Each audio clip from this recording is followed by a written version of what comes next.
신명기 11장 7절 너희가 여호와의 행하신 이 모든 큰 일을 목도하였느니라. 오늘은 여호와의 행하신 큰 일이 무엇인지 함께 묵상하겠습니다. 7절에서 우리가 여호와의 행하신 큰 일을 보았다고 말합니다. 하나님께 가장 큰 일은 홍해를 가르는 기적보다 자신을 찢어 당신을 닮은 아들을 낳는 것입니다.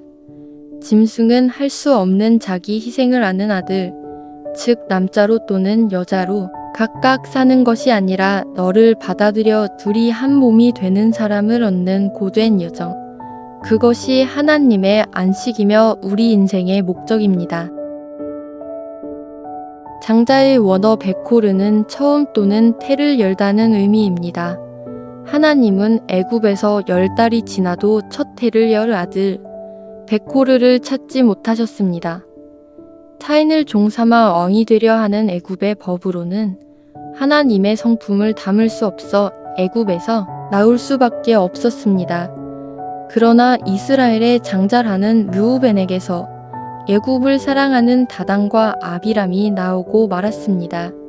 하나님이 애굽을 떠나기 위해 세운 모세를 대적하였고 하나님이 잘라낸 애굽을 오히려 적과 꿀이 흐르는 땅이라고 주장했습니다. 법이라는 의미의 다단, 높은 아버지라는 의미의 아비람. 르우벤이 가진 법은 애굽의 법과 다르지 않았고 르우벤이 가진 아버지는 높은 곳만 좋아하는 애굽의 아버지와 다르지 않았습니다. 하나님의 여정은 언제 끝이 날까요? 애굽을 떠나고 애굽을 잘라내신 하나님이 가나안에서 얻을 아들에게 보이는 특징이 3가지 있습니다. 첫째, 애굽의 법을 버렸습니다. 높은 산에서도 낮은 골짜기에 있어도 위로부터 오는 것을 받는 자리에 있는 당, 높은 곳 왕의 자리만 추구하는 애굽으로 돌아가지 않는 것은 하나님이 첫 태를 열고 싶은 아들 그리스도의 모습입니다. 둘째, 나의 때를 버렸습니다. 이른 비의 원어 요래는 시뿌리다, 흩뿌리다는 의미입니다. 늦은 비의 원어 말코시는 모으다는 의미입니다. 거두어 모으는 때뿐만 아니라 버리고 심고 뿌리는 때도 받아들입니다. 광야에서 하나님이 주신 메추라기를 자기의 장막 주위로 산더미 같이 모았어도 그것이 우리의 거두는 때가 되지 못했습니다. 밤이 먼저 있고 낮이 주어져 하루가 되듯이 밤에도 살고 낮에도 살고 땅 아래 바다에도 살고 땅에서도 살고 하늘에서도 사는 것이 아들 그리스도의 모습입니다. 셋째, 내일을 버렸습니다. 자르다 수확하다라는 의미의 그리심산, 벌거숭리라는 의미의 에발산, 에덴 동산 안에 선악을 아는 나무가 있었듯이 요단 건너편에도 그리심산과 에발산이 있습니다.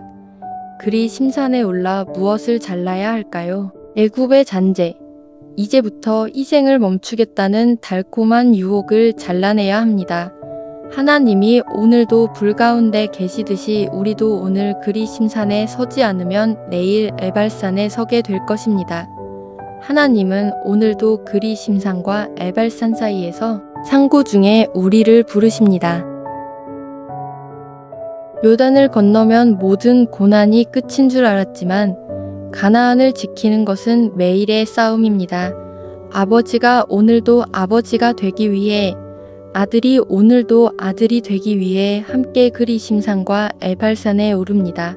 하나님이 행하신 큰일 그 싸움에 동참하기를 원합니다.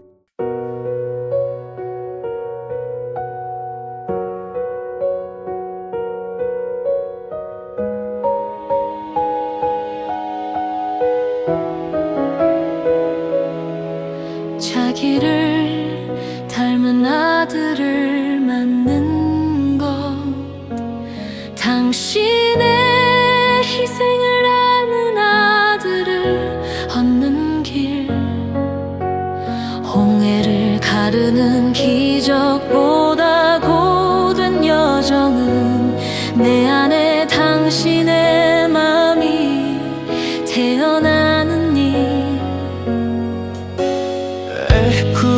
브론테를 열지 못했네.